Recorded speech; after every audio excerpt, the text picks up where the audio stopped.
Nothing is more important than wrapping these tight, and the reason we're going over this so carefully is that this part has to be done flawlessly.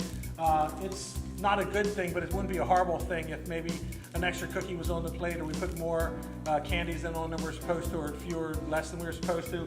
But it's really a bad thing if they're not wrapped correctly, because the cookies will not stay fresh, and furthermore, they'll break in transit. So this is the most important thing.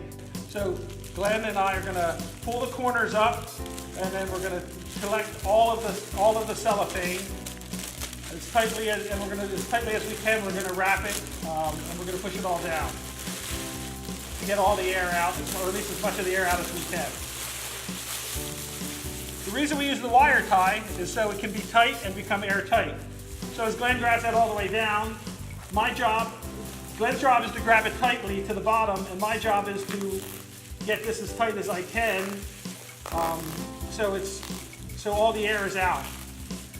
That is why we have pliers. If you look at this now, there's really a good bit of space in here, and that allows for air to come into the cookies.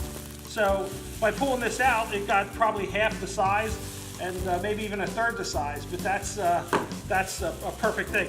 I know, and if you look here carefully, and I'm going to bring it close to the camera, you can see that the plate is bent a little bit, but that's good because all the air is out. The cookies aren't moving. They're all in here very tightly and snugly.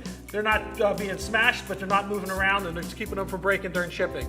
This is very, very important. I know it sounds kind of dweeby that I'm dwelling on this, but this is the most important thing you have to do.